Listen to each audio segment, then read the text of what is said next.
Hi, everyone. Welcome to the Top Security and Ransomware Threat Summit. Today's event was organized by the hardworking folks at Redmond Magazine and Virtualization and Cloud Review, who have brought together some of the best independent experts on today's topic. Many thanks to our sponsors, Citrix and Chrome OS, for making this event possible. And thanks to you for joining us. I'm John K. Waters, Editor-in-Chief of Application Development Trends, and I'll be your moderator for the first of 3 information-packed sessions. But before we get started, I need to go over a few housekeeping details. Each of today's sessions is being recorded for later access. Keep an eye out for an email with a link to that recording. It'll be coming your way within the next few days. Each of today's sessions will be followed by a 5 to 10 minute Q&A. Pardon me, you can type your questions into the Q&A box at any time. Please feel free to add your questions as they occur to you throughout the summit. We'll do our best to get to all of them. Our sponsors, Citrix and Chrome OS, have provided some extra resources that can be found on the right-hand side of your screen. Please take a moment to check those out. And last but not least, at the end of the third session, one lucky attendee will be receiving an EXO Pro Black Hawk drone, a foldable, lightweight drone equipped with 4 rotors and a high-quality camera, making it possible to take stunning pictures without the need for vast flight experience. But you must be present to win, so stick with us. Now let's get started with our first session, the top 10 ransomware attacks enterprises need to worry about. For this session, we've called on Alan Liska, intelligence analyst for Recorded Future. Alan has seen firsthand the damage ransomware attacks can cause and how ransomware actors operate and communicate with each other. He has written many articles about ransomware and regularly appears on the PBS NewsHour, CNN, ABC, NBC, and CBS. And he's quoted in virtually all the leading print publications. He's also the author of The Practice of Network Security, Building an Intelligence-Led Security Program, and Securing NTP, a Quick Start Guide. I've attended several of Alan's sessions, so I know you are in for a great one. Take it away, Alan. Thanks, John. And I should add, soon to be an appearance on the John Waters podcast, so that's pretty awesome, too. Thanks, man. Yes. So in addition, I just have a newly released book called Ransomware, Understand, Prevent, Recover. And if you're wondering if the understand period, prevent period, recover period is a nod to a comic book guy in Simpsons, it absolutely is. But you can get it on Amazon, and there's also free copies available on the actual tech site. So I want to talk a little bit about ransomware in 2021 because it's been kind of weird. To start off with, we've seen 16 law enforcement actions against ransomware groups. That's more than in the previous 3 years combined. So we're seeing sort of sustained law enforcement action against ransomware attackers, which is great, and we need more of that. But despite that, we're still seeing a huge surge in ransomware attacks. Right now, there have been 2,500 victims posted to ransomware extortion sites, or more than 2,500 victims, posted to ransomware extortion sites. In the first half of 2021, according to OFAC, they were able to track $590 million in ransom payments. That's more than all of last year. So we're seeing not only more ransomware attacks, but we're seeing more ransom payments. And I know the text on this chart in the bottom right-hand corner is really hard to read, and I apologize for that. But actually, that's kind of by design. These are all of the industries that we've seen hit with ransomware in 2021 alone. And so you can see that ransomware is not a single problem that impacts primarily one industry or another industry, large companies, small companies. It impacts everyone, and it impacts across all industries. So it's really important to understand that ransomware is really hitting everywhere, and it's proliferating. So right now we're going to talk a little bit about the top 10 ransomware attacks that enterprises need to worry about. I decided to go a little old school Casey Kasem and do a top 10 countdown, and anyone under 30 probably won't get that reference. Trust me, it was very important Sunday morning that you watch Casey Kasem, otherwise you wouldn't know which songs were the most important. So back in the day, we didn't have iTunes to tell us that, so we had Casey Kasem. So I want to start with some good news. Some ransomware groups are on the run. The FBI has issued wanted posters and bounties for $10 million for the leader of the DarkSide ransomware group, as well as $10 million for the leader of the Revo ransomware group, as well as additional $5 million rewards for anybody who was part of the group. So anybody who participated in those groups, if you turn them in, you get $5 million. This is great, and this is the kind of stuff that we need because threat actors like these, cyber criminals like these, are very, very paranoid. And because they're so paranoid, they're constantly worried about this kind of activity. And now basically they have to worry that anybody who they've ever known may want to turn them in, anybody that they may have ever slighted, an affiliate they may have ripped off, may decide that they'd rather get the $5 million or even $10 million from the FBI. And that's great. And one of the things that's done is both of those groups have gone silent and not resurfaced. What we've seen in the past is a lot of these groups, they get into trouble, they're busted by some law enforcement agency, and they go silent for a few months, and then they pop back up. We haven't seen them resurface. So we need more of this kind of activity. Not only did law enforcement, global law enforcement, disrupt their activity, so took the servers offline, released decryption keys, all of that, they've now kept them offline. And this is the kind of good pressure that we need. Before we got started, John and I were talking about the indictments down in Texas. So, on top of the rewards that were issued, the FBI has now sanctioned multiple, or the Department of Justice, has now sanctioned multiple cryptocurrency exchanges that were laundering money for ransomware actors. They issued an indictment for one of the affiliates operating out of Ukraine, and he's being extradited to the U.S. for trial. The FBI and the Department of Justice, working with other law enforcement around the world, were also able to take $6 million back from one of the ransomware groups that operates out of Russia. So we can't necessarily arrest somebody in Russia, and we can't count on the Russian government to do it, but if we can take their money, we're now making it more expensive to conduct ransomware attacks. And this kind of sustained law enforcement are the kind of wins that we haven't seen a lot of in the last couple of years.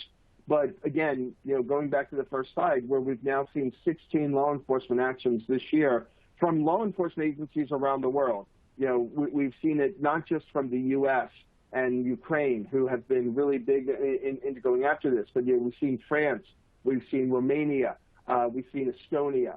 So we've seen all of these law enforcement agencies from all of these different countries working together to take on these ransomware groups.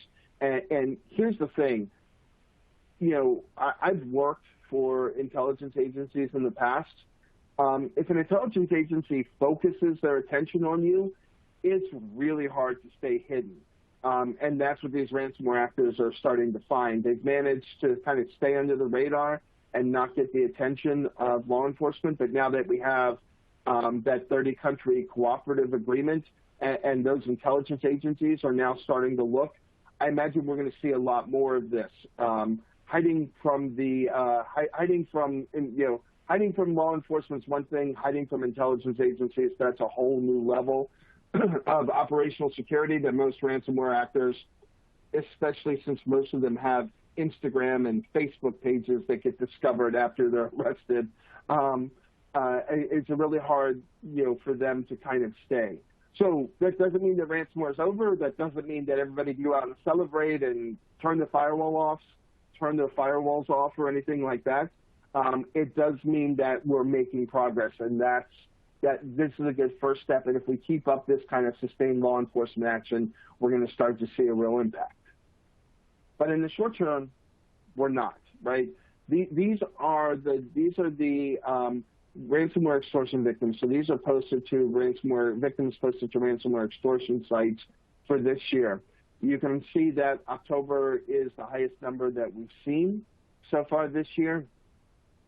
And November, we're already at almost 190. We're not even halfway through the month, so I expect November will be even higher. So ransomware activity is still happening. Attacks are still going on.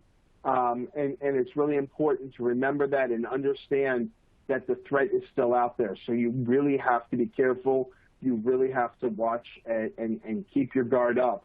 Don't let the winds lull you into a false sense of confidence that we're good and we don't have to worry about that anymore. So these are extortion victims posted to the extortion sites.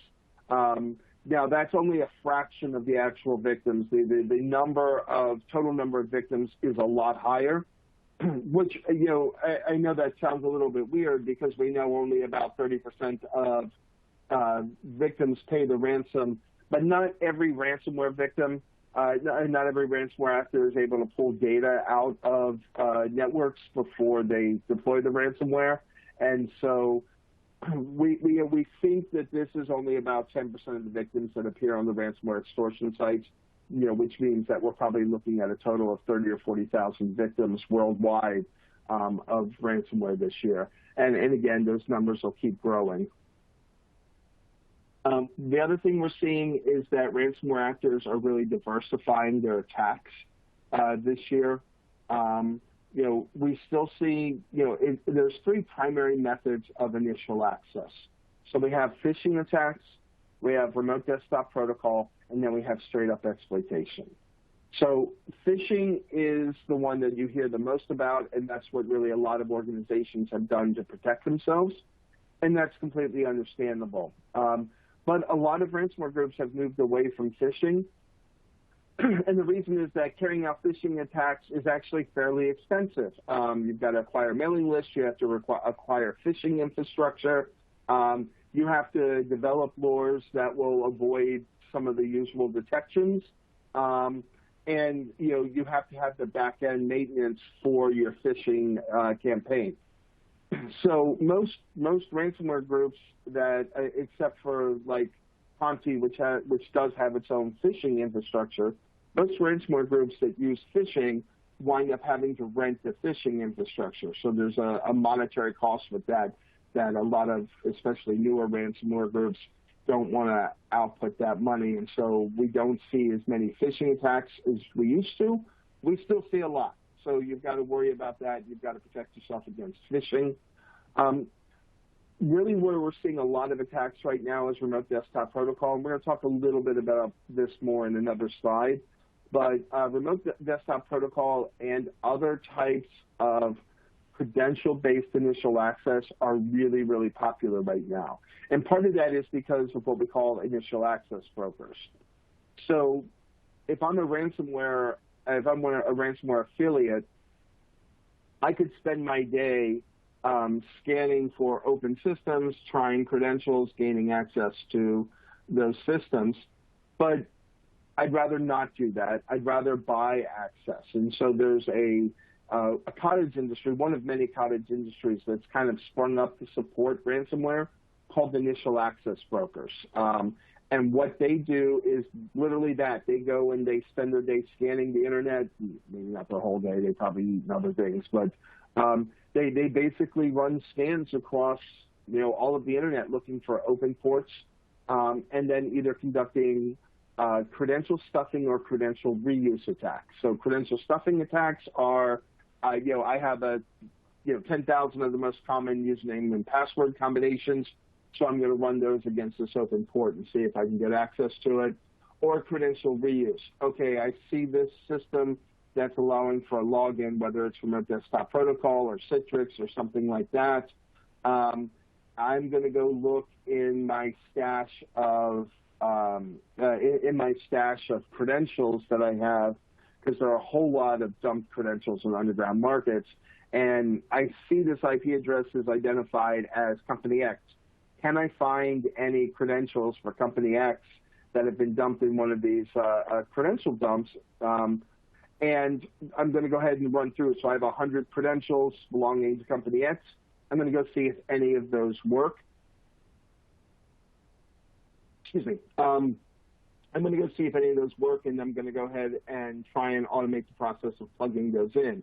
And they do the same thing across, across thousands of targets at a time. And once they gain that initial access, they put an implant down so they can maintain it, and then they turn around and sell it. And they can sell from anywhere from $2,000 to $10,000 to, we've seen a few that go into six figures, which if you're a ransomware actor is a really good investment, because, if the average ransom demand is, a few $100,000, a $2,000 investment to get that $200,000 is completely worth it. Plus, it saves you the time and expertise of having to do that. And the thing about these kind of credential stuffing, credential reuse attacks is they're very low cost of entry. All you need is a laptop, some free scanning tools, and a whole lot of patience. And if you've got some scripting, you can get even better, because you can automate the process of scripting all of this, so you can let your laptop run in your background while you're living your life and so on. The final way that we're seeing is exploitation. Now, exploitation was not a common attack vector for ransomware groups until really the middle of last year, and it's really starting to pick up. So it's becoming much more common. And part of that is there are so many different initial access brokers that are focused on credential reuse and credential stuffing attacks that it's actually getting harder and harder to find available systems that somebody else hasn't compromised. So exploitation has become more common because there are a whole lot of exposed vulnerabilities out there that ransomware actors or initial access brokers can take advantage of. They exploit those systems, they gain that initial access, and then they, and again, same thing, they turn around and sell it. And the nice thing for the initial access brokers is the exploitation market is a much smaller market, so there's less competition for finding vulnerable systems and exploiting them. This chart is out of date, and it's only 2 weeks old. So in 2020 and 2021 alone, initial access brokers have exploited at least 43 different vulnerabilities across 18 different platforms. It's actually now closer to 50. So these are all the different platforms that initial access brokers or ransomware groups had exploited to gain access into victim networks. So, and this is part of the challenge that a lot of organizations have is you have to patch all of these, because you never know which ones the ransomware actor is going to take advantage of, or the initial access broker. And there are dozens and dozens of these ransomware groups or initial access brokers who are trying to exploit these vulnerabilities. So you can't just patch one. You actually have to patch all of them if they're running in your system, but you have to patch them along with all the other patching that you have to do for everything else in your network, which is, and it's a whole separate webinar that we can have discussing why we do basically vulnerability management now wrong, because we do it based on CVSS score rather than, hey, what's being actively exploited in the wild. But I mean, that's really where you need to rethink your approach to vulnerability management is, oh, hey, I have this exposed to the internet, and ransomware groups or nation state actors or other cyber criminal groups are actively exploiting in the wild. That needs to be a priority for me to patch. And so, because again, that diversity of attack surface is really important. And here's the thing, ransomware actors are getting a lot faster at exploiting these vulnerabilities. The vulnerability is announced, and we're very quickly seeing a turnaround in exploitation.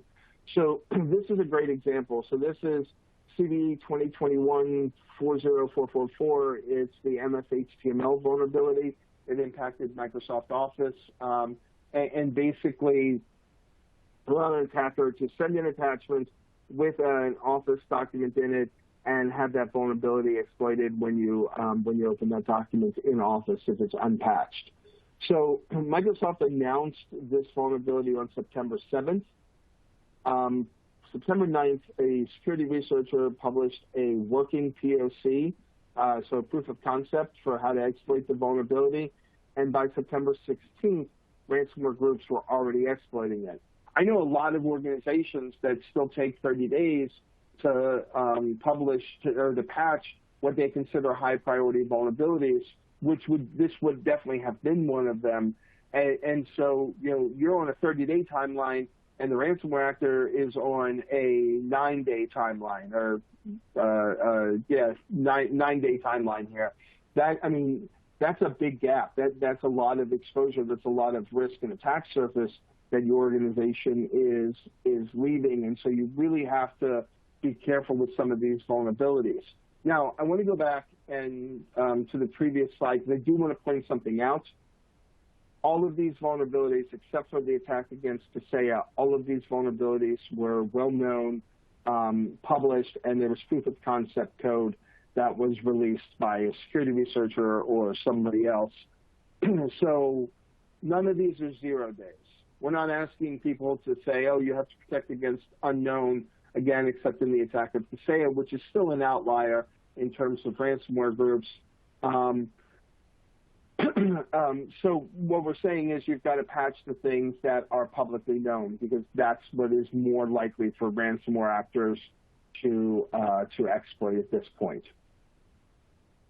So, and continuing with the countdown and going back to RDP as an initial access vector,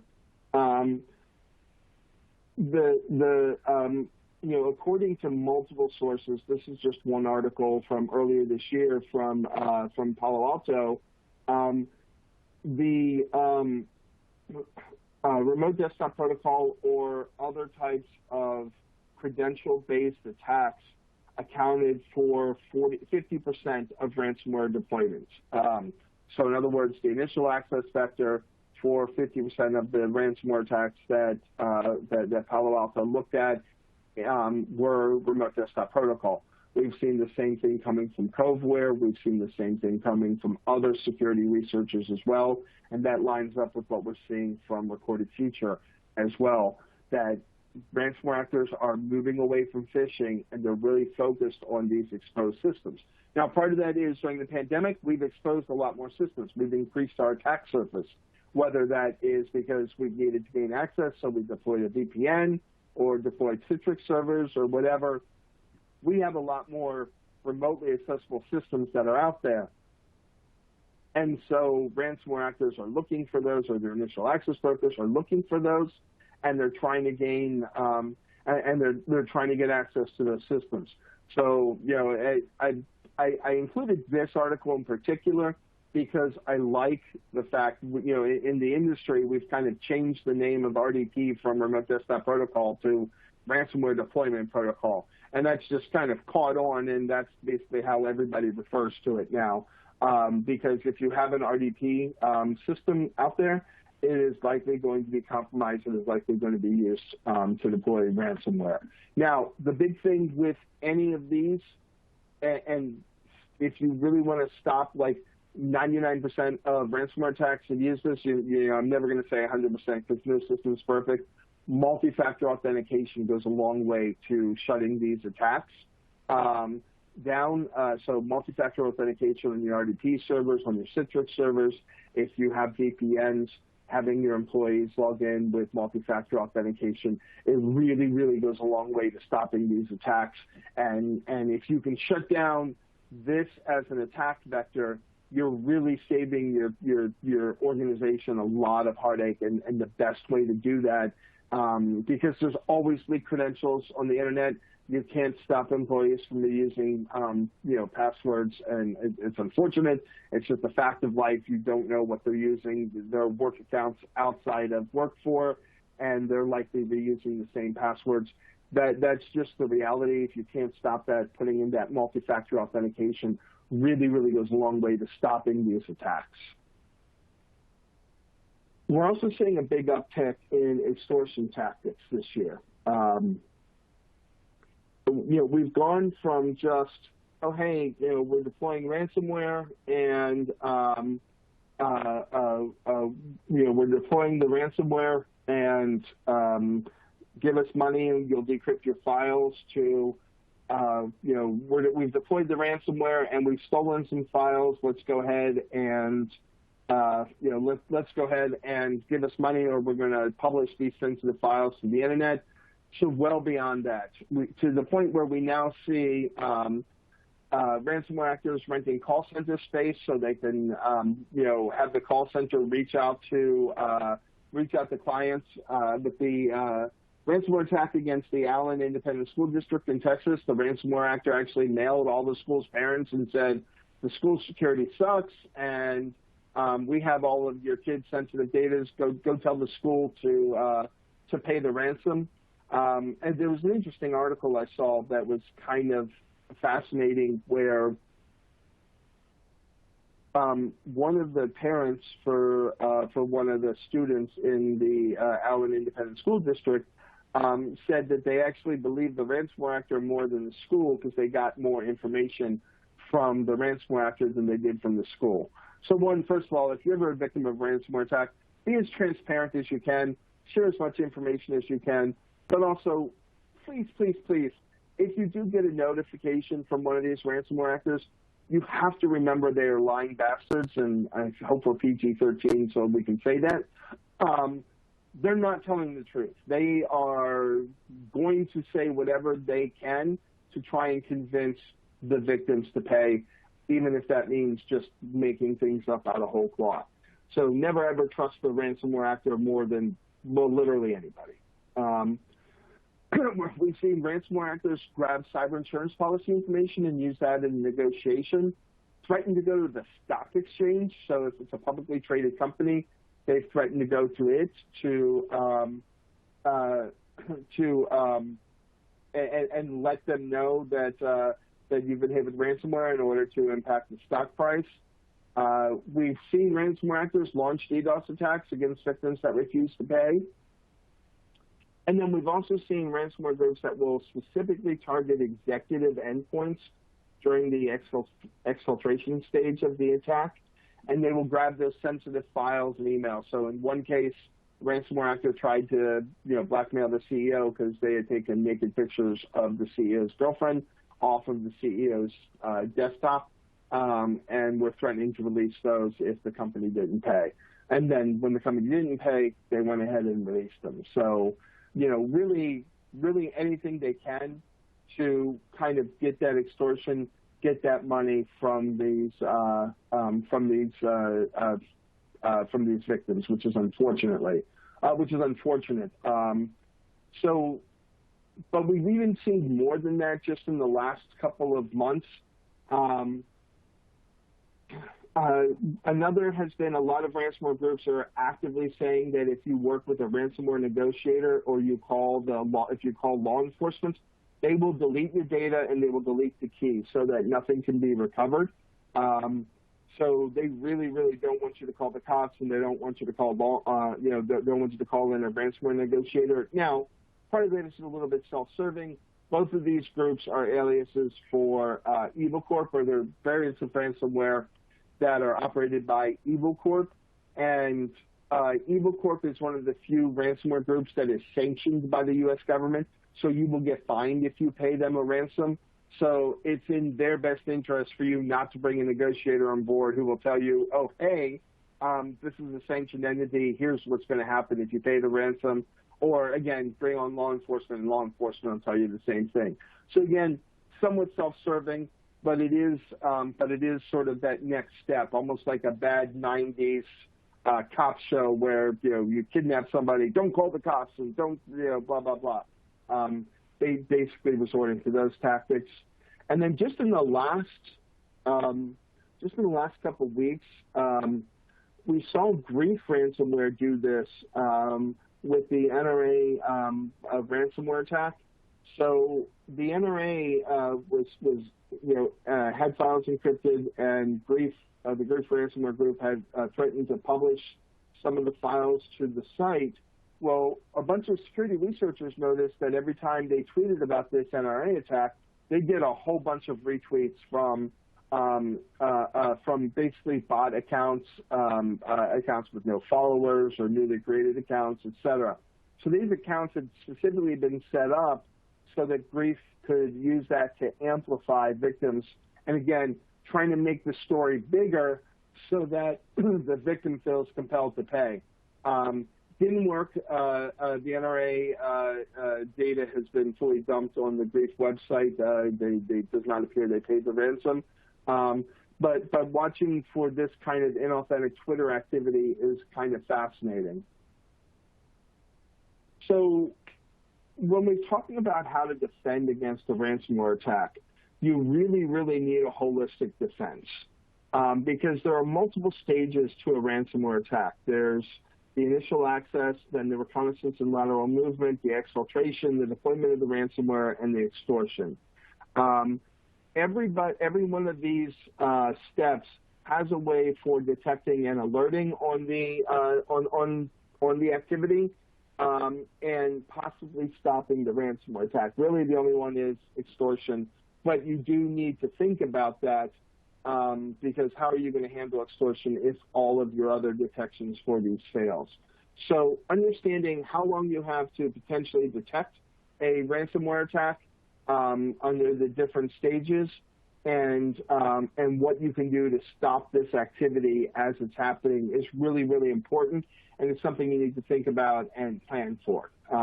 Ideally, obviously, anything you can do to stop the initial access is best, but even if you can't, there are other points in the attack where you can detect it. Whether you detect the lateral movement, which we'll talk about in a minute, whether you detect data trying to leave your organization through exfiltration, or even with deployment. Right before deployment, the ransomware actor usually has to delete shadow copies. Even detecting that activity can at least partially stop a ransomware attack. So, you really want to think about what you have in your arsenal, what security tools you have available that are going to help you with each of those problems, and then make sure that you've taken appropriate steps to test that and make sure that you actually can stop each of those activities or each of those stages. And I also recommend that any defense you have includes threat hunting. There's always new intelligence, whether you're looking at Twitter, whether you're looking at vendor sites, etc. It is, having that information available and being able to look for that activity. So new information comes in, looking for that activity on your network, monitoring for potential ransomware activity, and then incorporating that into your regular security cadence is really, really important because it'll help stop and detect ransomware attacks, and it keeps you current, it keeps you updated. So I'm really a big advocate, and especially, again, going back, the bulk of the ransomware attack takes place here, and you have time, sometimes only hours, but sometimes weeks, to be able to actually detect that ransomware attack. So you really want to build that threat hunting capability into your security posture so that you know and you can go look for that activity. And then I'm going to do a little bit of a Steve Jobs here. I've got one more thing for you.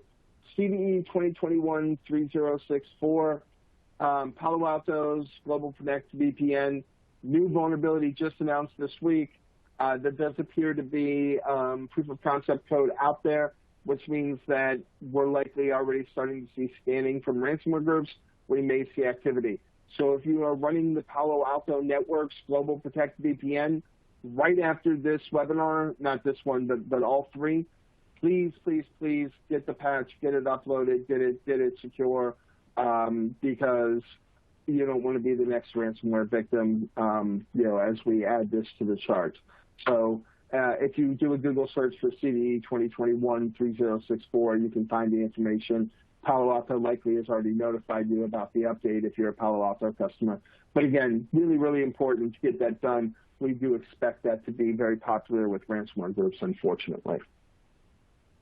So that's all I have. I really am hoping we can get to some questions, and I hope you all have, one of the things I love about these conferences is there's always a lot of really, really good questions. So I definitely would love to, go through and see. Thanks, Ellen. Looks like we've got a few already queued up. I want to remind the attendees that you can type your questions into the Q&A box at any time. Go ahead and type in your questions as they occur to you even now, and we'll do our best to get to all of them. So I thought maybe we'd start with this first question here from Dennis. Why are we not stopping ransomware attacks at the provider level? We know the signatures. Thanks. And he says, thanks for reminding me how old I am with Casey, LOL. Just remember, Go ahead, sorry. Go ahead. I was just going to say, just remember to keep your feet on the ground, but keep reaching for the stars. That's a deep cut, my friend. Yes, I like to go for the deep cut. So I'm sorry, John, go ahead. Well, so why are we not stopping ransomware attacks at the provider level? We know the signatures, is what Dennis wants to know. So honestly, a lot of the traffic is encrypted. So providers don't look into encrypted traffic. When you're talking about phishing emails, a lot of the phishing emails they look a lot like normal emails. That's why they're so effective. Now, there are some things that we're doing. So we're seeing a lot of ransomware groups that are using Cobalt Strike, and we have recorded Future do this, but a lot of other security companies do this. We're looking for Cobalt Strike command and control infrastructure and getting that shut down. So kind of shutting down the ransomware at the provider level. So we are absolutely trying to do that. But again, since so much of the scanning data and so much of the other stuff is encrypted, it is really hard to look and find that inauthentic data. And then trying to get big providers to cooperate between anything can be a real challenge. Otherwise we wouldn't have DOS attacks anymore, but we still do. So there is actually some activity going on, but these things move a lot slower than we'd like. A really good question, though. Fascinating. Okay, Edgar is wondering, instead of using RDP, would it be better to use a service like TeamViewer or GoToMyPC along with MFA? Ransomware actors love TeamViewer. In fact, we see them download and use TeamViewer in their attack quite often. So TeamViewer is not necessarily going to be better than RDP. However, that multi-factor authentication is what's going to be important. So they're looking for that. It's really funny when you see when you see the ransomware actors like download and run TeamViewer locally because they don't like working from the command line either. So they just kind of do everything over TeamViewer. It's kind of a weird experience. But the important thing is the RDP, and being obscure is always good, but you want to make sure that you're using as secure a platform as possible. Relatively speaking, RDP is fairly secure, and so are TeamViewer and GoToMyPC. So certainly, I don't have a problem with the alternatives. Just don't be too obscure with the alternatives and wind up using something that is going to have a lot of vulnerabilities that may not get patched or looked at in a timely fashion. Okay, John is wondering, regarding credential reuse attacks, do any target systems with 2FA implemented with Kit to bypass as part of the offering? I'm not sure what he's asking here. So in other words, are any of the initial access brokers or ransomware groups targeting systems that have two-factor authentication? And right now, no, we're not seeing that. The initial access brokers are maturing very quickly. They may get to that at some point. Right now, they're not doing it. Obviously, so you want to be very careful with how you're doing your multi-factor authentication. we obviously recommend, either a hard key, or if you're going to use a soft key, not to use SMS, but use, the Google multi-factor authentication or Okta or whatever app on your phone. Those tend to be more secure than SMS. But we haven't seen any ransomware groups at this point do that. And part of that is they just haven't had to. There's so many easily accessible systems out there that they sort of haven't moved to the next level. We do know that there are nation-state actors that do target systems with multi-factor authentication enabled and have ways of doing that, but that hasn't trickled down as much into the cyber criminal community. Okay, Tyler has looks like a two-part question here. Are you observing attackers still focusing on spreading ransomware to server-based operating systems more than client OS? Also, do you think the involvement of attackers targeting containers? What do you think of the involvement of attackers targeting containers? Is this popular yet? Why not? Yeah, so really good questions. Not containers specifically, but we've seen a big uptick in ransomware actors going after ESXi and going after Linux because for the exact reasons you've lined out. If I can hit an ESXi server, I can encrypt 100 machines at once with just one executable. And unfortunately, the ESXi variants for a lot of these ransomware groups kind of sucks. And so I've been involved in a number of incident response cases where we just couldn't recover. Like the victim unfortunately had to pay, and even with paying and having the decryptor key, they couldn't recover their VMs. So that was a real problem. So we're definitely seeing that focus on servers, disaster recovery sites, backup servers are all really focused. But they do want to hit the clients as well. So often what we'll see is the ransomware actor will get access to the domain controller and then use the domain controller to push ransomware to all the clients. And the reason for that is it's much more impactful because it's shutting down everybody's system. So again, it's making everybody aware of the ransomware attack who works in the organization and increases the suffering. Okay, Steve has a good question here. It's my question too, so I hope he doesn't mind if I paraphrase. But now that we're all working from home, or some sort of hybrid remote workforce is now going to be the norm, how much of a concern is ransomware attacks at the home? I don't know, now and going forward. Yeah, it's really interesting. What we've seen the ransomware actors focusing on is focusing their attack on the expanded attack surface. So, all of the infrastructure that has been set up to support working from home, we haven't seen as much the attacks on the home user. That being said, yes, it is a much bigger concern because now if you're a security team, you have to not just monitor everything within your network, but everybody connected to the network from everywhere. So that is a really big problem. One of the things that's really important, I think, if you're running a VPN, is you need to have a standard profile for employees to connect remotely. You need to have a standard security profile that the employees must meet in order to connect on the VPN. So they have to be running a certain version of the OS, they have to be running a certain antivirus program, et cetera. Because a lot of that will help protect against, ransomware actor getting a remote access to a remote employee and then trying to use that access to gain access to the network. So, for example, one of the things that a lot of ransomware actors do is they will disable the antivirus program as soon as they land on the system, like their anchored system, before they move into the rest of the network.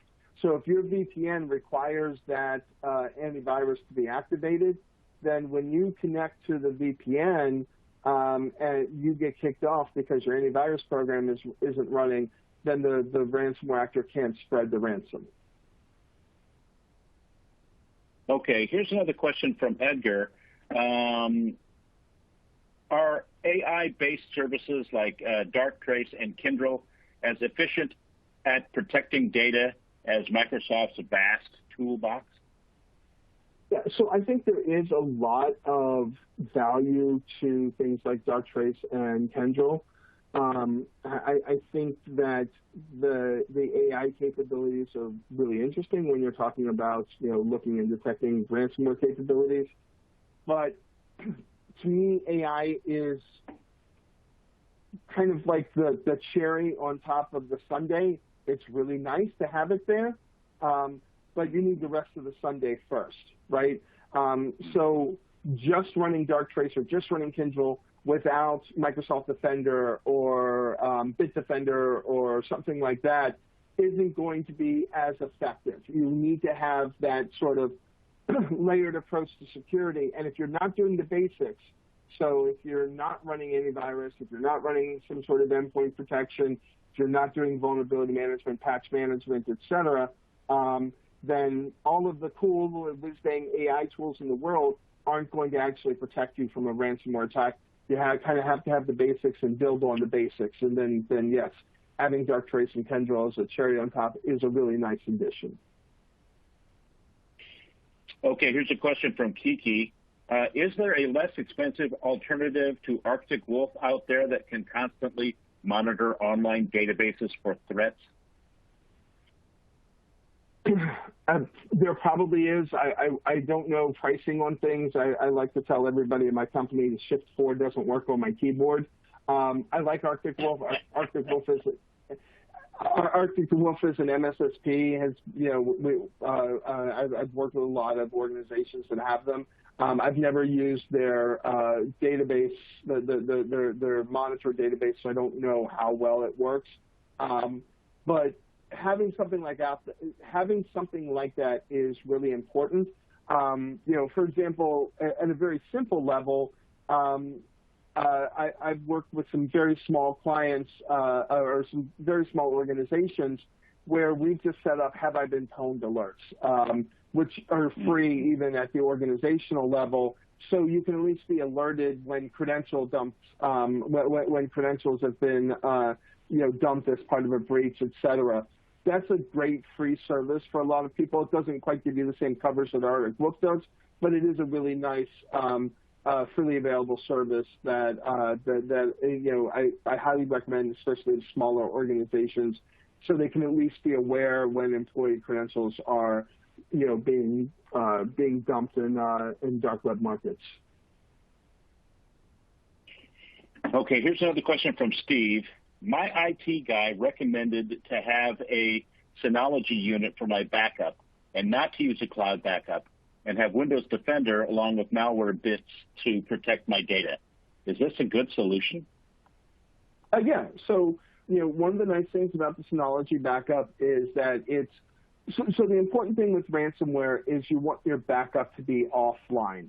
So in other words, it can't be easily accessed from your network. And that's one of the things Synology does really well. Cloud backup works just as fine. So like in my case, for a home network, I use a combination of Carbonite and then we have a Western Digital MyCloud backup system here. The important thing is that there's not a way for the ransomware actor to easily jump from your computer, from the computers on your network to the backup system, and Synology does that really well. Cloud backups also do that really well, so I don't really have a problem with them. But the combination of Windows Defender along with Malwarebytes is sort of a great combination. Windows Defender covers a lot of the basics and does it really well. What I would look at and talk to your IT guy, there actually are some ransomware protections that you can turn on that are turned off by default in Windows Defender, and it doesn't cost any extra to turn those on. So I recommend doing that. It gives you that little bit of benefit. And for most computers, it's not going to be too much of a CPU lag or whatever. And then Malwarebytes is just absolutely amazing and has been for a long time. I very much love their tool and their detection capability. So yeah, I think it is a good combination, and I don't think there's anything wrong with that as a setup to keep you safe. I will say, as with any backup, always make sure you're testing it on a regular basis. The last thing you want to find out is that your backup wasn't working well.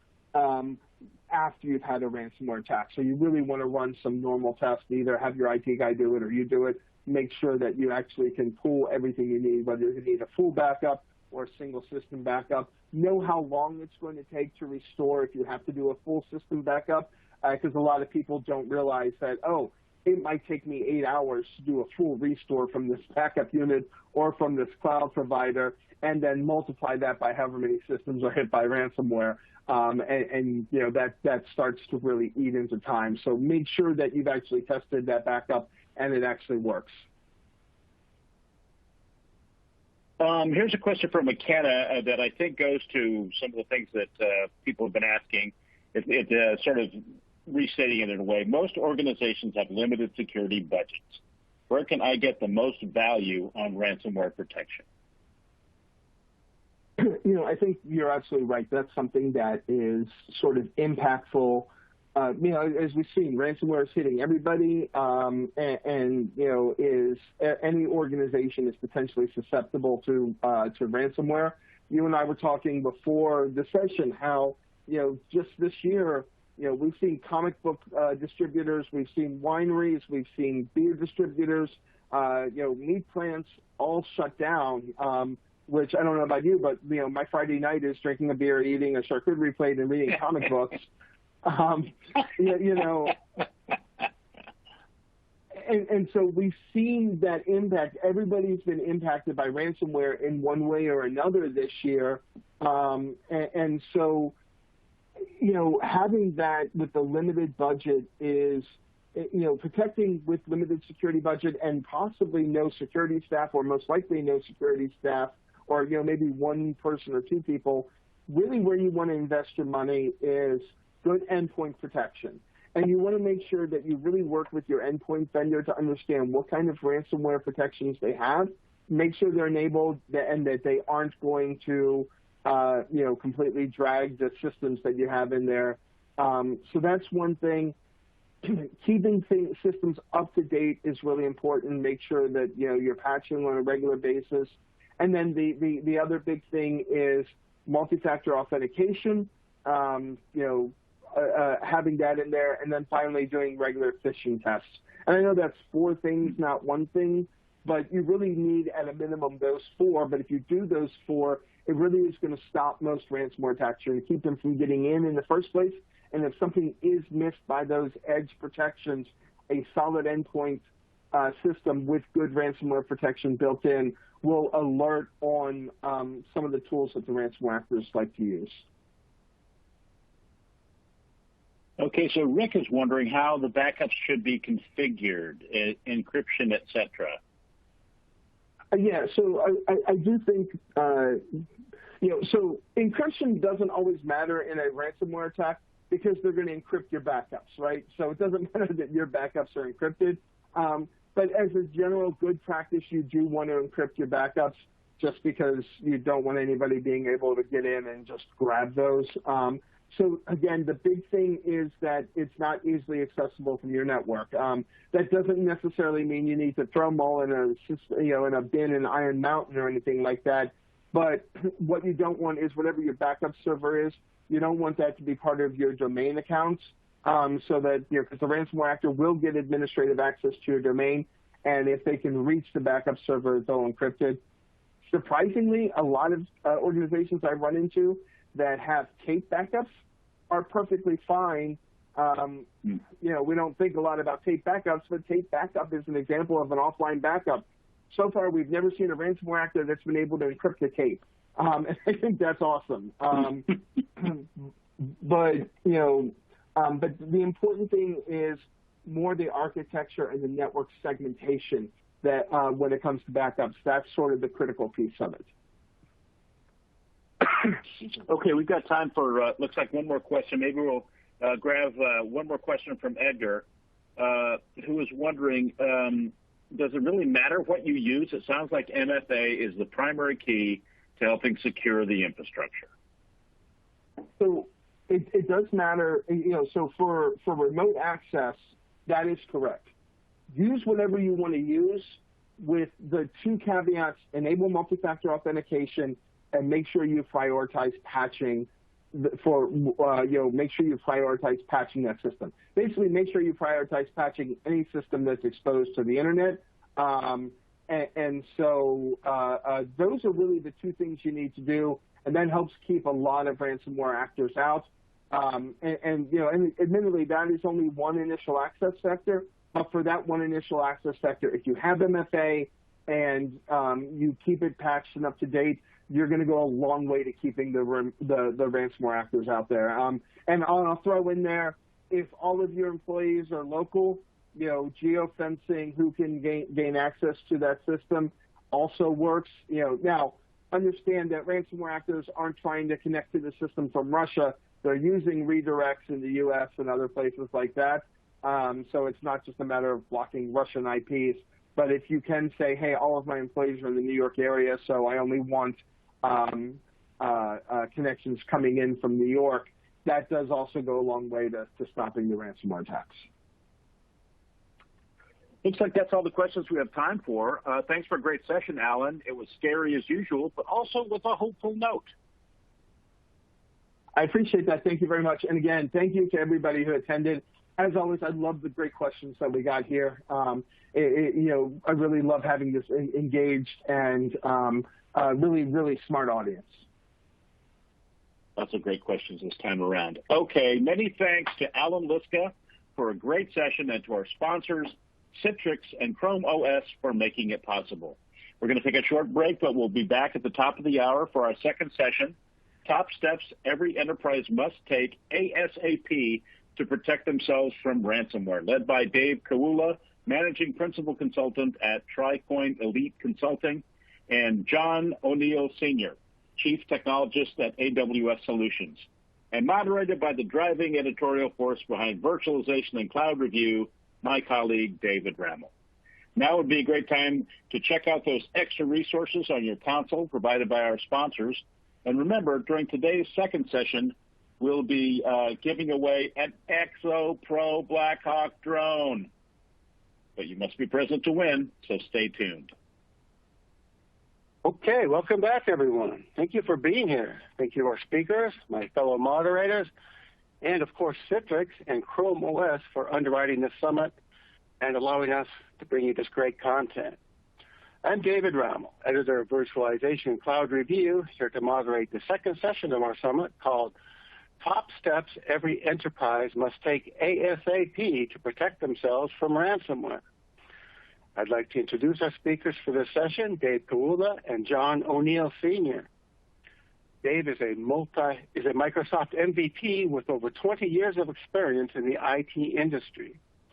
His background includes data communications networks within multi-server environments, and he has led architecture teams for virtualization, System Center, Exchange, Active Directory, and Internet gateways. John is the Chief Technologist at AWS Solutions. During his more than 20 years in IT, John has worked as a consultant, architect, executive speaker, and author. He's been involved in multinational networking, messaging, and communications projects. He has authored material for Thomson Reuters Aspetor books and exec blueprints, and develops courseware for Pluralsight. John often speaks at IT events such as Tech Mentor, Cloud and Virtualization Live 360, and others. He has been honored as a multi-year Microsoft MVP and has received NEOSA's CIO of the Year award. Dave and John, it's great to have you guys here. Please take it away. Awesome. Thank you, David, for the warm welcome, and especially big thanks to Alan and John for that previous session. So much great information in there. John, are you there? Do we have you with us? I am here. I was I didn't want to steal anyone's thunder. It's great to be back, and thanks, Dave, for that wonderful introduction. I appreciate it. I always have such fun on these webinars with your great attendees and the great moderators. So I'm looking forward to today's event. Yeah, absolutely. And this event, John, for me and yourself is one that unfortunately we've gained a lot of experience in the last couple of years, being part of 11 or 12 ransomware recovery efforts for organizations all over the world in North America. There's certain things that we need to know to protect ourselves, and Alan had some great points in the previous session. And, hopefully you're going to be able to gain some real world insight from, our experience having done this from the field. So this is kind of a from the trenches session, because when you're in the mode of having to go through those ransomware recovery efforts, it's all hands on deck, and it's one of those 24/7 jobs, and it just doesn't stop until you're back up and running. So hopefully you get a lot out of the session. So with that, we'll jump over to the first point here. And this is a really important one from a framework, right? Because when we look at having to defend against modern cyber threats, John, having a thorough understanding of the areas that we need to protect, I find, is really key. Not only that, having a framework in place to deal with the cyber threats when they come in is also just as important. So what are your thoughts, John, on the cybersecurity framework and specifically NIST? Because I know that NIST is one that you're quite familiar with. Absolutely, Dave. And, as I transitioned into roles as a CISO with the modern evolution of ransomware and malware and such, NIST became an important part of that journey, a critical part. Because it really, like NIST publication 800-53, for instance, I call it an oldie but a goodie, but that is literally their risk management framework, right? And so it gives you all these great baseline things you can do to improve your security and privacy controls and that sort of thing. And then a new one, a relatively new one, that's out there that I encourage everybody to go look at is 800-207, because 800-207 focuses on a zero trust architecture, right? And we're going to talk about that some more as we go through this, but the principle of least privilege and a zero trust model are critical to modern defense against malware. Yeah, absolutely, John. And the other thing is that I often get asked these questions when I'm out in the field for organizations that are, just updating their cybersecurity policies and trying to stay ahead of these attacks, either from an organization that's just been hit by ransomware or one that's just super scared that they're going to be hit. What's a good starting point with, looking at a security framework like this? Because it's pretty extensive. And is it something that you need to bite off like a huge project and do all at once? Or can you do this in kind of micro segments, just continually pushing forward? So absolutely, you can do the latter. You can take it in pieces. The important thing is that you get started, right? Don't let perfection be the enemy of good, to paraphrase a famous euphemism there. But really, a strategy that I tell people I've found to be very successful is a lot of the NIST framework is a requirement of modern cybersecurity insurance policies or audit firms, right? If you're a publicly held organization and you got to comply with things like Starbucks and that, or you've got to comply with high tech or any of those, this framework is going to be a key part of that. And you can go out, the NIST resources are absolutely freely available, and there are a lot of good summary documents that other companies have done or checklists that you can create, and you can kind of just, pick your poison, start there and start implementing and knocking them down, set them up, knock them down. Absolutely, absolutely. All right, well, let's get into our first real tip here beyond the framework. And this tip is one that's I kind of got a little bit of PTSD from, John, because it's happened so many times over and over again. And it starts off with a little story here, and the story starts off with one Monday morning. If you sat one of my sessions before, you probably heard this. This is a new spin on it because this particular organization that we were working with, I got the phone call at about, I think it was about 9:30 a.m. from the director of IT for this organization. And he's like, you know what, the servers are down. You know, something's not right. It's the network's not behaving properly. And so I said, okay, let's see what's going on. As I was on my way heading over to my desktop, I received another phone call, even a more panic phone call from him this time. And he's like, you're not going to believe this. We just got hit by ransomware. And I said, well, how do you know that you got hit by ransomware?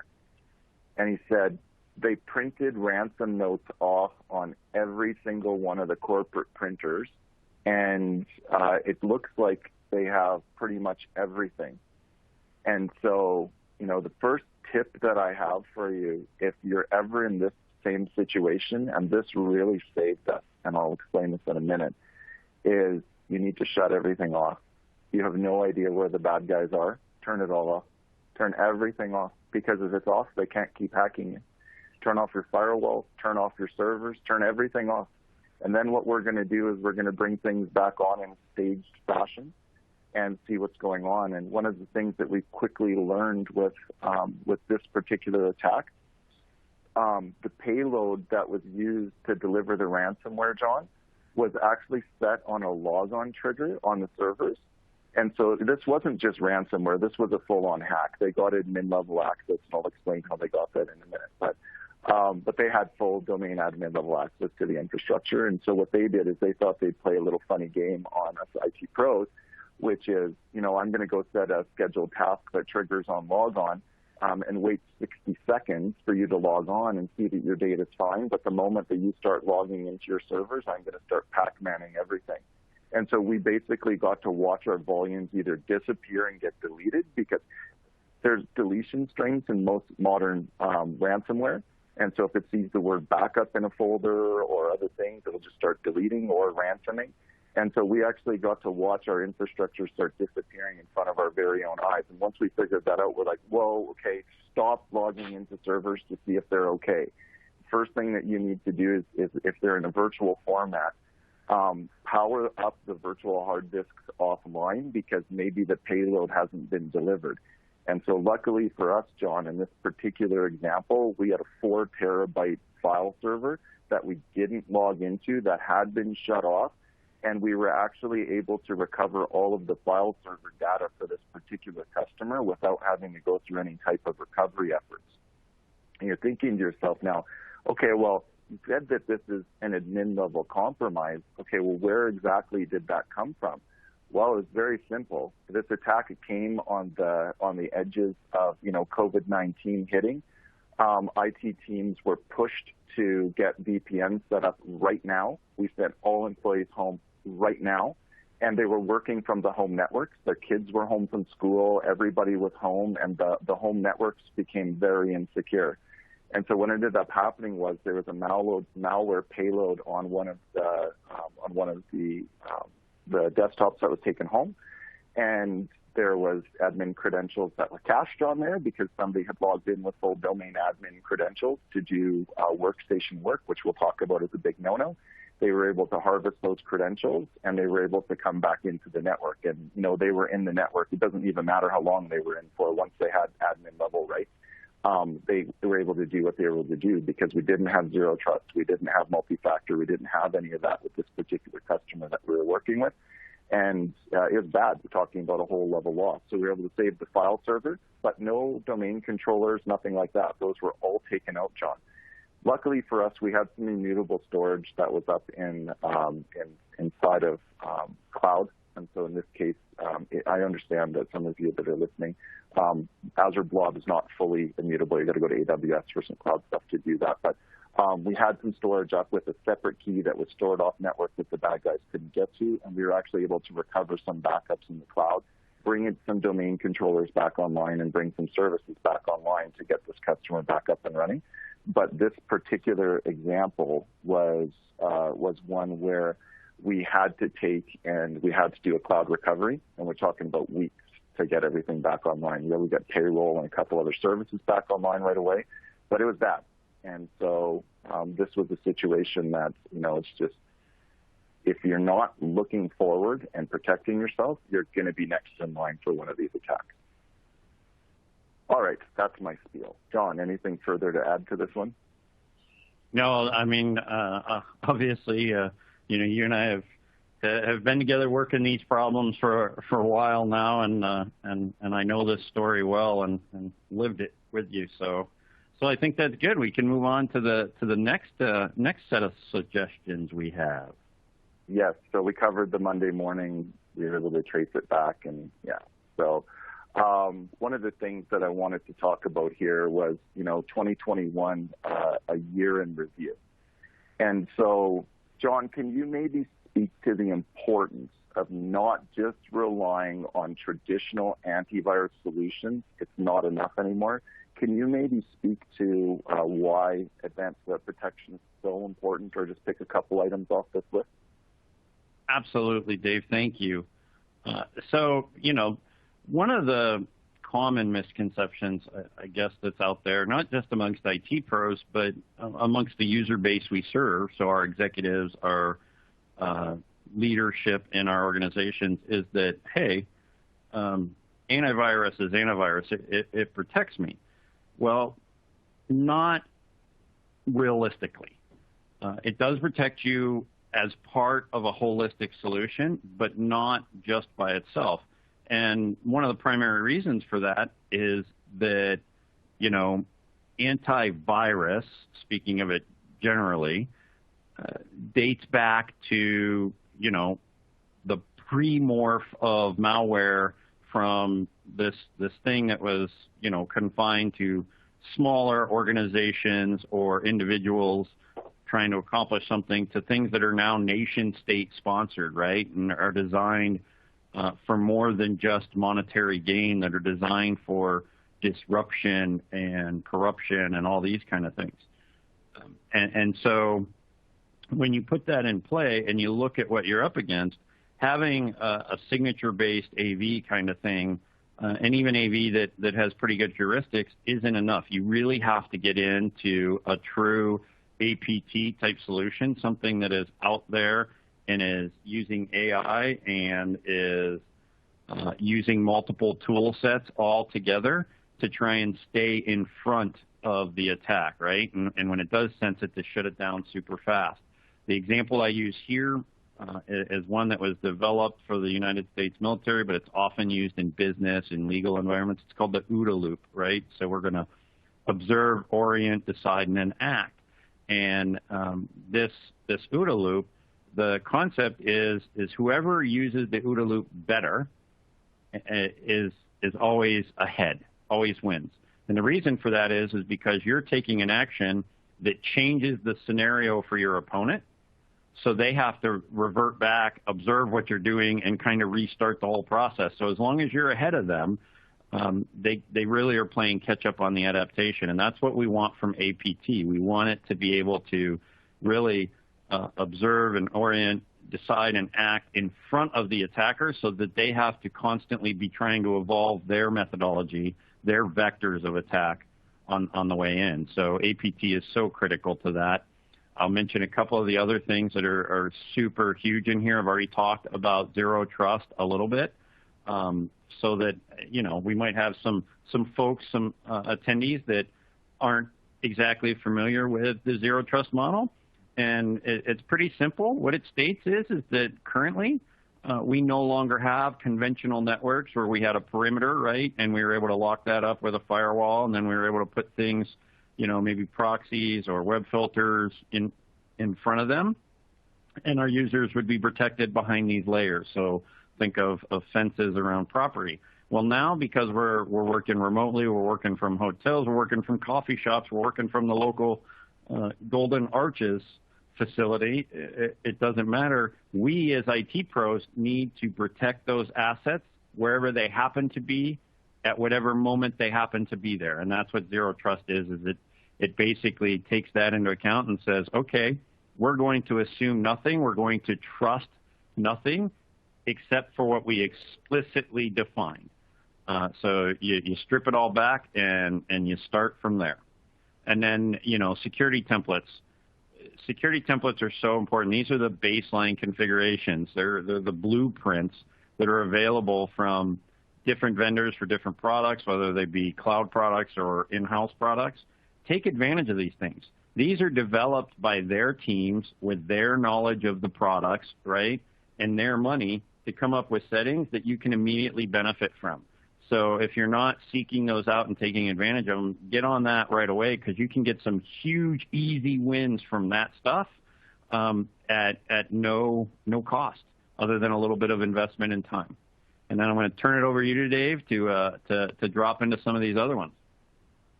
Yeah, for sure. So some of the other really big ones is, believe it or not, John, the remote desktop protocol is still one of the threat actors' measures of choice. So there's two really big ones that they come inbound through for ransomware payload deliveries.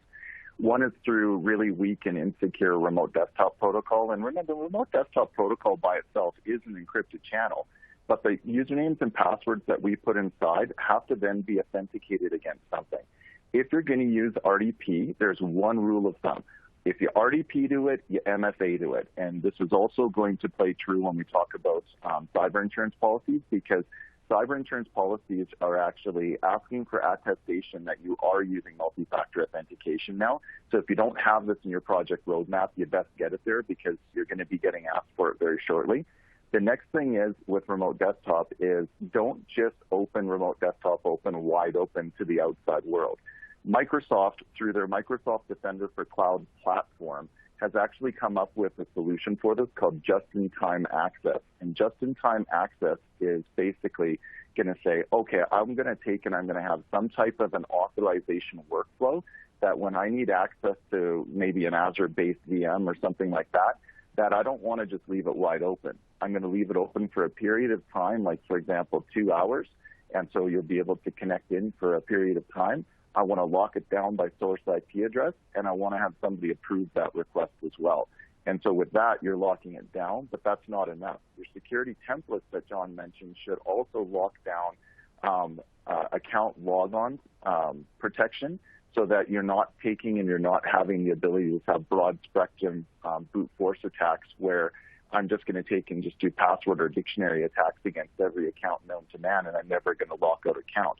So if you open up anything on RDP, you need to make sure that you've got account lockout and account policies in place as well to prevent that. So with account lockout policies, MFA, just-in-time access, it helps out a lot. The second thing that's very interesting for me, John, is remote access. We're finding that many organizations are not doing VPNs correctly. Just because you can load up a VPN client and you can add a route to that client machine and it can get anywhere inside of the network doesn't mean that you did your job. Congratulations, you can ping everything in your network, so can the bad guys. We need to make sure that we've got some type of stateful layer 7 protection inside of there. And remember, just because you're coming in over a VPN doesn't mean that you need access to everything. You need to figure out what it is that you need access to and lock down those endpoint connections, because what you have to treat is everybody's home network is basically an internet endpoint. And that internet endpoint that's out there is highly insecure. So if you treat it like that in a boundary where, this is extremely hostile, make sure that you're locking it down. Not like you're going to go take and create a full NAT rule onto one of your servers on the internet and just leave it fully exposed, because that's pretty much what you're doing if you're just running wide open, open-ended VPNs. Training is so key as well. You need to make sure you stay up to date on things. We'll talk about this in a little bit later slide here, but make sure that, your training plans are no longer yearly. These are monthly adaptations, or you need to stay on top of this. The cybersecurity analyst of today has to face so many threats that are out there that they need to take and stay on top of all of this right now. And then the last one I've got for everyone here is a dedicated fabric. So consider that scenario that I mentioned earlier on one Monday morning, where that organization was completely hit by an admin level, full level ransomware attack. They got all the backup targets, they got everything. The only thing we were left with was a cloud copy. if you have a dedicated fabric, a separate security boundary, a separate Active Directory forcing domain, where you take and you store those backup targets, you put your hypervisors, it's another boundary that the bad guys have to get into. We take that one step further. We'll either run network isolation with IPsec to hide it from the rest of the network, or we'll run it on a dedicated VLAN that actually can't talk to production. And so that fabric runs there. It's almost like your own internal private cloud or your own internal Azure. If your underlying components get compromised, we can just restore over top. Right? It doesn't really help you with data exfiltration, but it's a big step forward. All right. So, John, I wanted to talk a little bit about life before Microsoft Defender Advanced Threat Protection, and Microsoft loves to rebrand things, John. So what we used to know as Azure Defender is now called Microsoft Defender for Cloud. And so traditionally what we would have to do is push out antivirus settings, and we would have an antivirus vendor of our choice.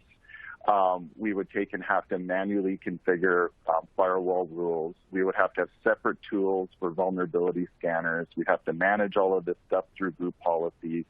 And, you know, what I consider Microsoft taking a very big step in the right direction was the moment that they put Windows Defender onto their Windows 10 platform. It was built-in antivirus. Server 2016 was the very first OS that came in with built-in Microsoft antivirus as well. And this is a really key point for everyone that's listening today. If you're lagging behind and you have older servers that are out there earlier than a 2016 generation, Server 2016, you have massive holes in your security footprint. You need to seriously consider fencing off those old artifacts, those old servers that you've got in there, because it's much more difficult to secure an operating system that's plus 10 years old than something that's modern and next generation. You have to think that from 2012 R2 to 2016, 2019, and now 2022, we're 3 versions ahead with an operating system. There's no built-in ransomware protection. There's no built-in security protections inside of there. And the big thing is when you look at 2016 and even Windows 10, the antivirus that comes built in, kind of like a free version of antivirus that you would download off the internet. Will it give you protection? Yes. Are there security features built in? Yes.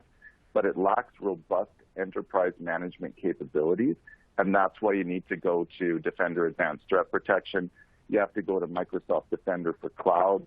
You also have to look at getting Microsoft Defender Advanced Threat Protection for Azure AD, and that's where you can actually load sensors onto your domain controllers, and you can actually scout all of that traffic. And the best part about this, I didn't put a slide in here, John.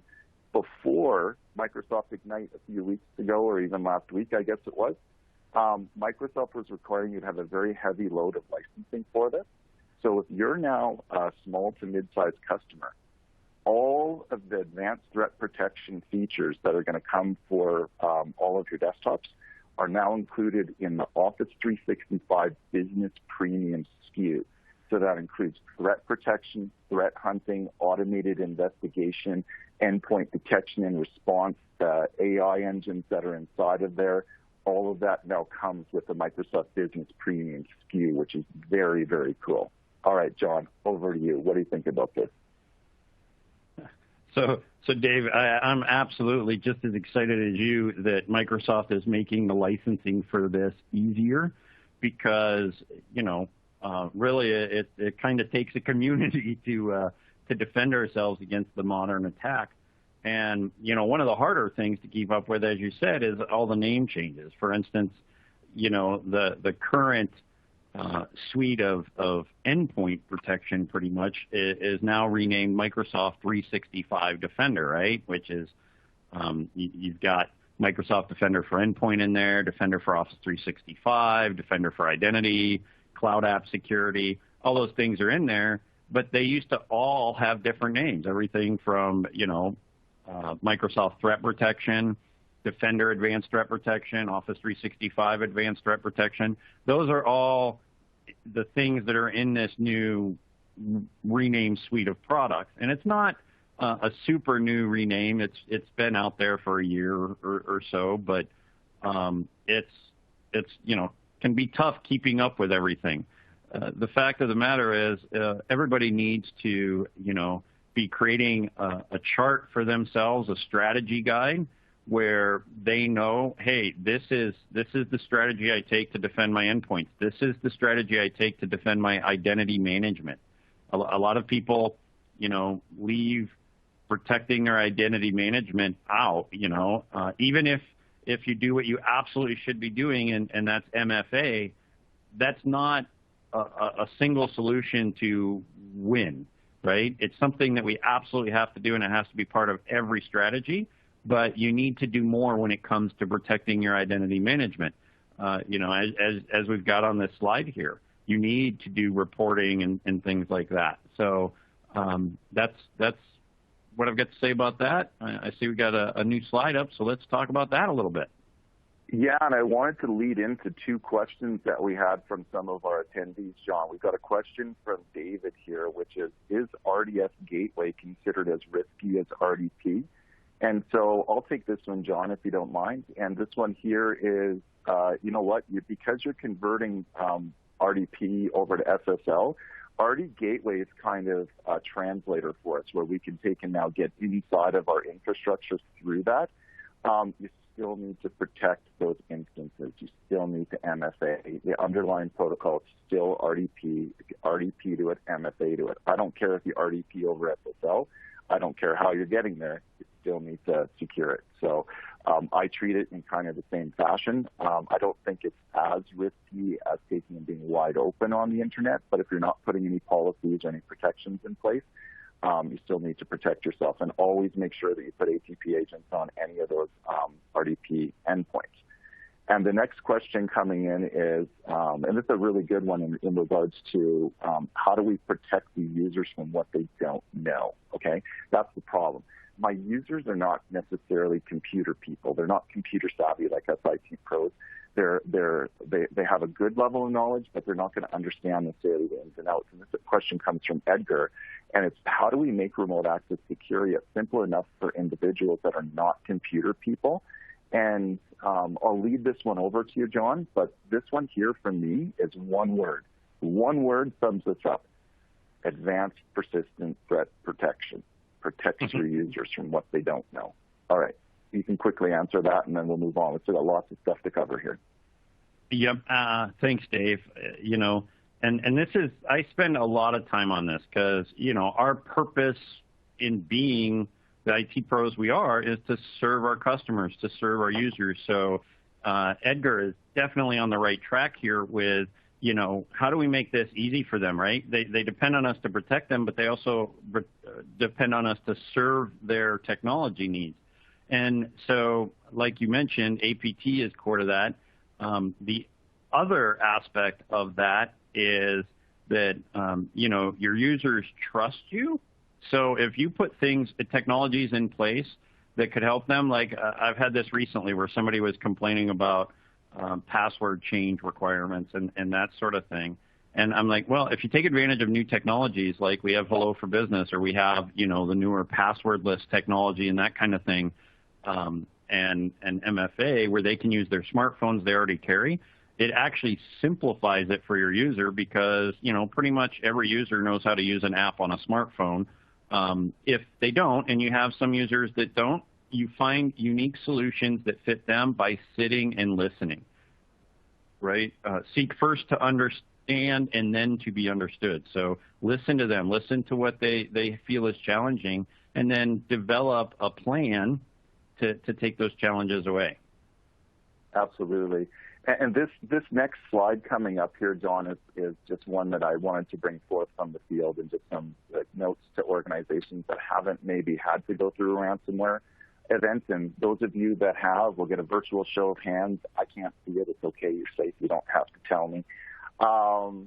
But listen, if you're an organization that's been victim of a ransomware attack, the simple fact is that you can basically kick any of your IT projects or goals that you have for that entire year goodbye, because you're putting so much stress, so much pressure on your IT teams and external parties just to try to recover services, that I have seen this burn out my IT teams, where we're just basically in a situation where I can't take on anything new. We're just going to go green light operations, and I'll only deal with something if the light turns red, because you don't physically have the mental capacity to deal with anything anymore, because you just put in 300 hours over a 6-week span trying to get everything recovered. And that's over all of your teammates. You're talking thousands of hours in recovery efforts, if not tens of thousands.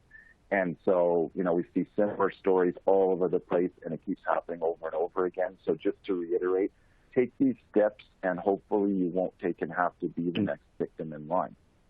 And Dave, I wanted to throw something out here, because this is important too. Remember, it's not just burnout that will kill all those other projects. It's the fact that in your stakeholders' eyes, your leadership's eyes, the C-suite's eyes, you were on watch and the ransomware got in. And you can bring charts and reference data and whatever to show how, it was a 0-day or whatever.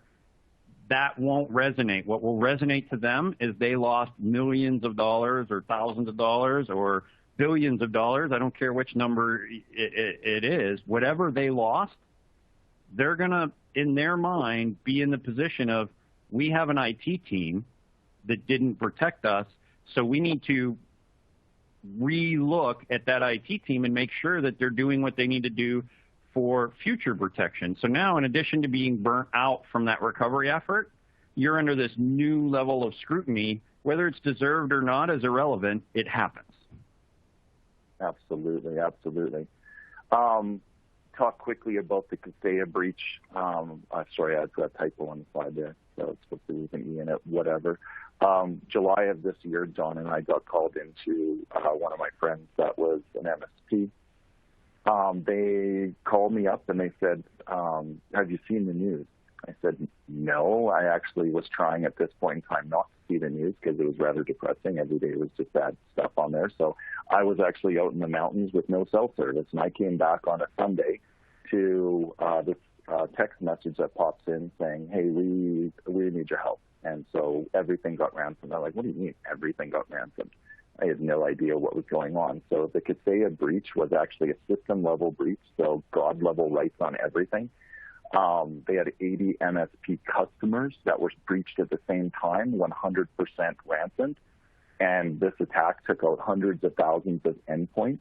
And some interesting statistics for this one was they did get all the backups. They weren't using Zero Trust. They didn't have, it's basically the earlier story that I had from before, and a price tag for you. I always find this very interesting.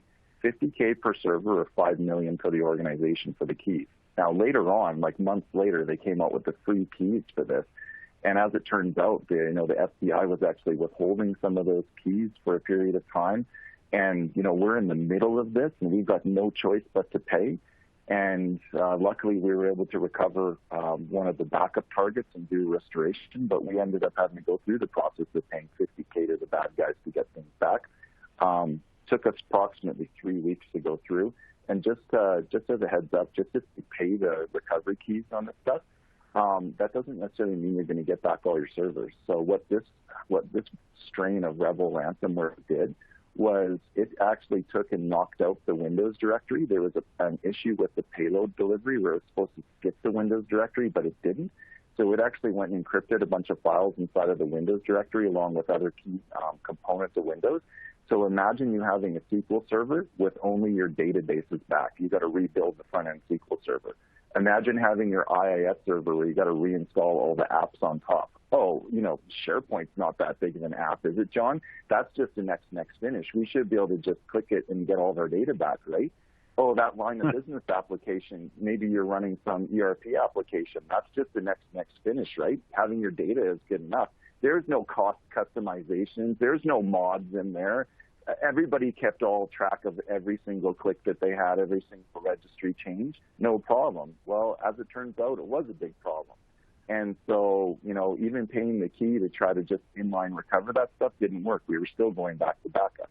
So anyways, I thought that would be kind of fruitful to put that in there. And we'll move on. Definitely. So this one's all yours, John. Cyber insurance, man. This one's so right up your alley because you seem to deal with customers on a daily basis on this. So pick the top few things here. We've got a few more slides to go through, and then we'll take some more questions as we go. Tell me like the top 3 things that people need to be paying attention to in cyber insurance right now that's hitting your inbox. Well, the first thing is everybody needs to realize this is cyber insurance is now the equivalent of insurance for things like hurricanes or floods and flood zones and all that. And if you've ever bought a house that's in one of those areas, you know how much different the requirements are for that kind of insurance versus your standard homeowners thing. And this is the same deal with cybersecurity insurance. It's totally different than a lot of your other business insurance because, well, let's talk about that Kaseya breach that we just talked about. Think about the billions, possibly trillions of dollars when you look at it across the entire impacted landscape that costs. No single insurance company could absorb that hit, right? State Farm's not going to absorb that hit, Allstate, whatever. So they spread it out, and they have a marketplace, and they kind of spread it amongst different insurers that have different appetites, capabilities, and that sort of thing. But what they're realizing is that it's happening more and more, and they're having to pay out, and they don't like that. Insurance companies are for-profit businesses. So they've started to really look at ways to mitigate their risk and work things in their favor. And one of those comes through the MFA attestation that we talked about before. And, attestation, fancy word for you're going to give your word that you use MFA. And guess what? Your word is good enough on the front end to get the insurance policy in place and for you to pay them your bill. But if you ever have a breach and you expect them to pay out, they're going to come in and verify that what you attested to, what you gave your word on, is actually what was in place. And if it wasn't in place, even though it may have had nothing to do with the attack you were breached by, you're going to get denied because it was a requirement of the policy. You didn't meet the requirement, case closed. And the third point, and Dave, you know this one, and we've lived through it with people that didn't know how this worked. You better have a slush fund because they don't pay in advance. So when you're ransomed or when you're hit and you have to start paying money, and I'm not talking just the money for the keys or whatever, I'm talking the money to keep your employees getting a paycheck because, they can't do any work right now. They're down. I'm talking about the money to pay your consultants to come in and help and that sort of thing. You have to pay all that out of pocket and then go back to the insurance company and ask to be reimbursed. So you better have a little bit of slush fund available because otherwise you got to come up with money out of nowhere. I'll leave it at that, Dave. Awesome. Great insight, John, for sure. And so I wanted to talk a little bit about how we typically recommend things for our customers. And this slide has actually changed a little bit now because of the announcements last week at Microsoft Ignite. We used to go on full guard, full load licensing with Microsoft E5 licenses for all of our customers, even our smaller customers, because it came with all of those advanced threat protection capabilities that we had for being able to light that up for servers and desktops and everything else. For servers, I think it's like $15 a month or something as an add-on. But now, as of last week, it's so cool because now with the Microsoft Business Premium SKU, we basically get to do the same thing. And Microsoft's answer was, you know what, we need to come up with a better answer for protecting our small to mid-sized customers. So for customers that are up to a size, I think they were saying at Ignite of about 500 users, the Business Premium SKU is just a great SKU for them. And it's coming with all of these features. So the ATP capabilities, being able to protect those endpoints like Edgar was talking about, being able to take and not being on the next Monday morning news, having the newly rebranded Azure Defender on everything, which is now Microsoft Defender for Cloud.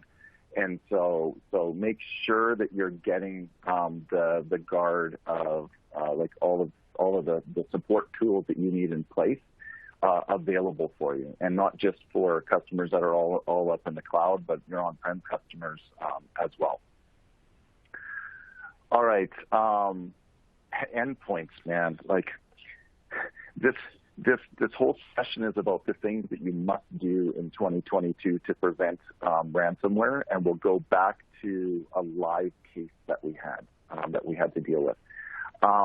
If you're not familiar with some of the common hack tools that are out there, Mimikatz is a credential scraping tool, and traditional antivirus will pick up on binaries and things like that, but it's not necessarily going to know the heuristics of the bad tools and things like that are out there. So this was an alert that we got for a Mimikatz detection on one of our customer networks. And basically what ended up happening was Advanced Threat Protection detected this. It immediately started up what was called an automated investigation. So that's what you can kind of see on the screen there. It discovered that this was malicious content. It took and it isolated and quarantined those files off, so it made sure that they couldn't be used, and alerted us on it and let us know. Now, one of the biggest features of advanced threat protection and probably inline ransomware protection that John and I love is the ability to take and do immediate action in the event that you have a compromised device like this. So this particular device we treated as compromised immediately. We're able to go in through the UI and say, isolate this device. When you isolate the device, the only network path out for this thing is to go back to the cloud protection portal so that we can run a chain of commands back down to it to either clean it, isolate it, do whatever. And so that's huge for us. It's like having all of these advanced features and, having that level of insight is also incredibly important. The other neat thing about the investigation capabilities once you start going with, advanced persistent threat protection is there's built-in threat hunting capabilities. So I want to now see, okay, I see that this attack happened on machine 1, and I see that it's only been detected on this one machine right now, but now I want to go do some threat hunting across my base of systems. I want to go see if event log entries are tripping. I want to go see if registry events are there. I want to go see, and I need immediate responses back. That threat hunting engine is just so important for that. All right. Okay. Next one, John, is all yours because I know that you're a huge fan of making sure that our teams are trained. Why don't you tell us a little bit about the brand new Microsoft security training that's out there? So the one I'm going to talk about is the exact one you have spelled out here, the MS Security Operations Analyst. So this new certification from Microsoft is built to be current and relevant. And I say that because, we all have taken some certification training and that sort of thing that is making us learn things that really don't apply in today's scenarios. The biggest example I can think of is there's still some that require you to, be able to do, binary conversions of IP addresses and things like that. And I can't tell you one time in the last 10 years where I've had to do that or a member of my staff has had to do that. There are tools for that. We have them on our phones. We have them on our computers and all that sort of thing. But this one's different. This one targets threats and security as it exists today. So nation-state-sponsored malware, right? Ransomware.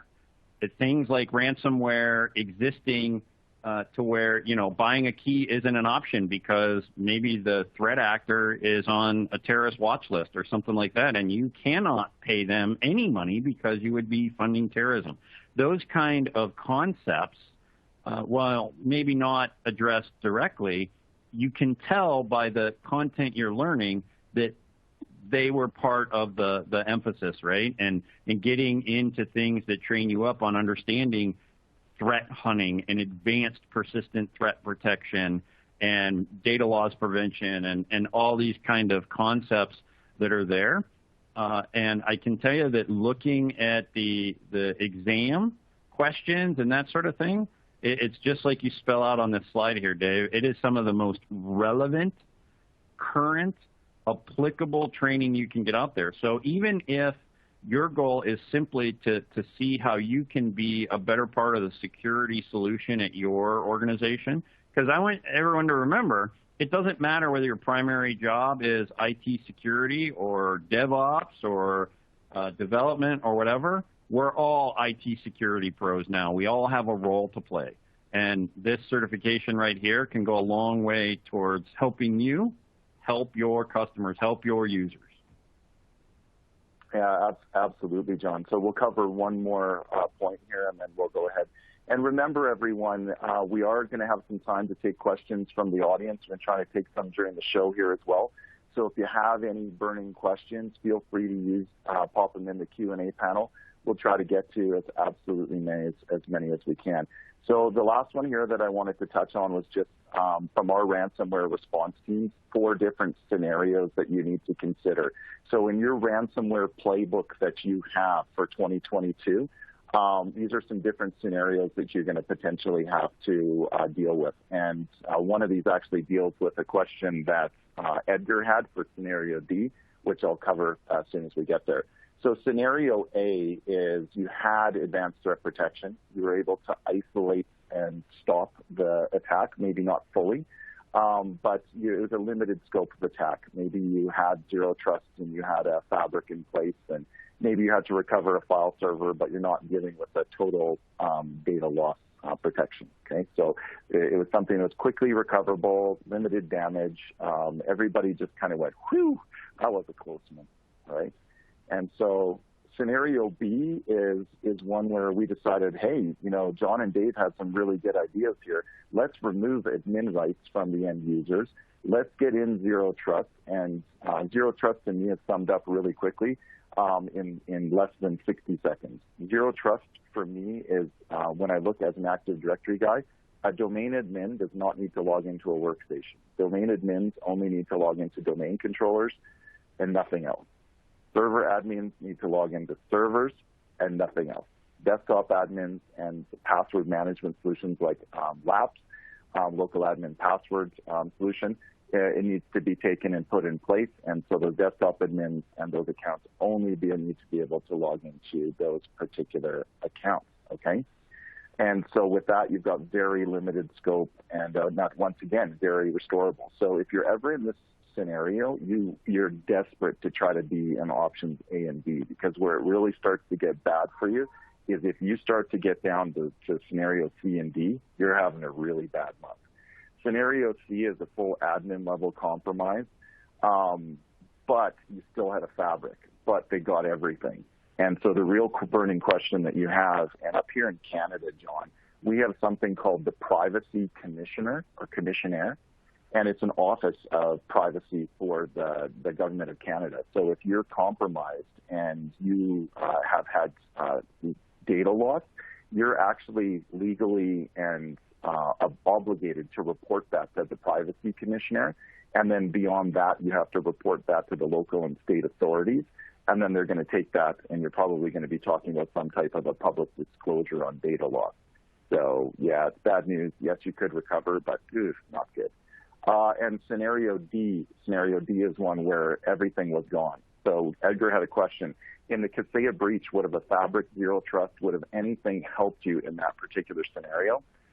Zero trust maybe a little bit, but the Kaseya agents and these MSP agents that you load to manage your infrastructure can be absolutely nasty.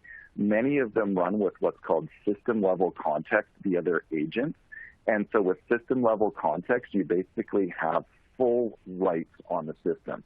And so many organizations would actually load that up cross environments, cross domains. They would put it on everything.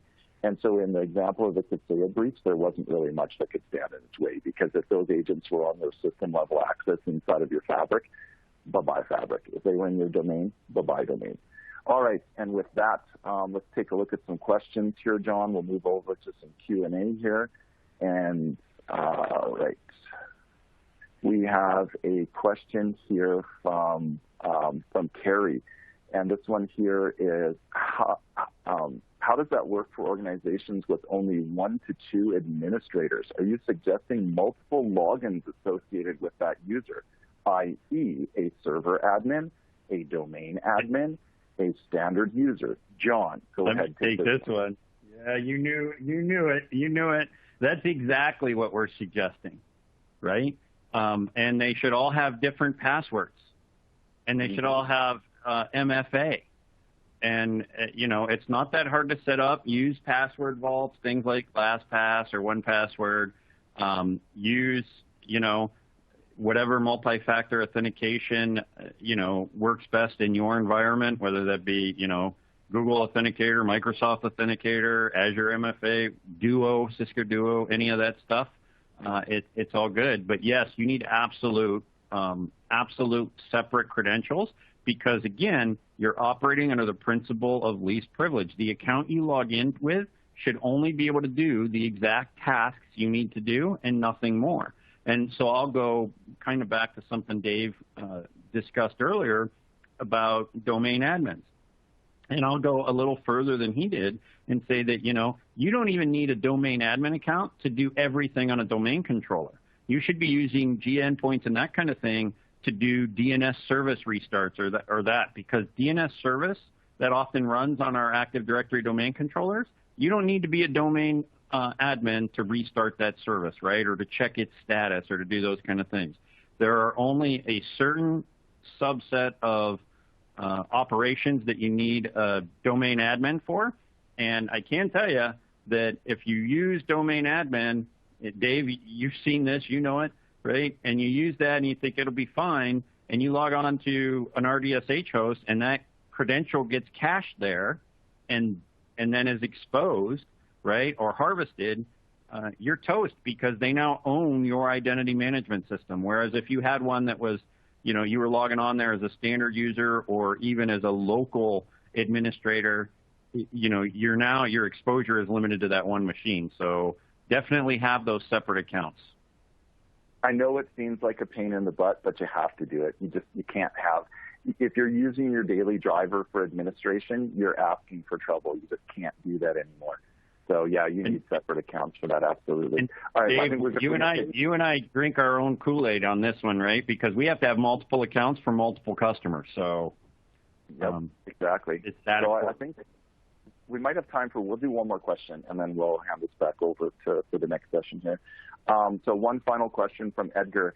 And this is stemming from some internal applications requiring access to multiple areas. And so what about internal applications that require access to multiple areas?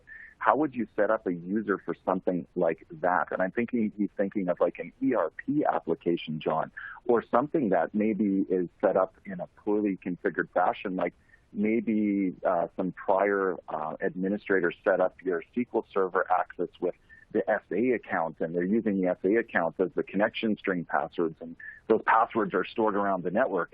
What do you do to kind of deal with things like that? And just real quick, you have 60 seconds to answer that. So first off, you need a single source of identity management and make it your strongest source. So typically that's Active Directory. Anywhere you can turn on AD integrated off, that's what you want to do. You want to get rid of local credentials. Because, big one, SQL Server, Dave just mentioned that. But let's talk about your ERP app. And, yeah, it has a local password database. I want you to sit and think about how much that company probably invested in truly developing a robust identity management, or did they just have one developer figure out how to create usernames and passwords, maybe some light encryption or whatever. You get rid of all that if you can integrate authentication. If you can't, then again, you need to sit down, you need to identify exactly what it is that it needs to touch and nothing more, and then implement that level. I hate when developers tell me, oh, well, it has to run as a local admin. And I go back to them and I said, so it needs to touch the registry key that deals with bits? And they go, what's bits? And I said, exactly, it doesn't need to be a local administrator, right? It can run with some lower level of rights. So again, least privilege is your friend here. Awesome. And with that, thank you, everyone, for tuning in. Thanks for the amazing questions. And I'll hand it back over to my esteemed colleague, David Rammel, who will tee this up for the next session.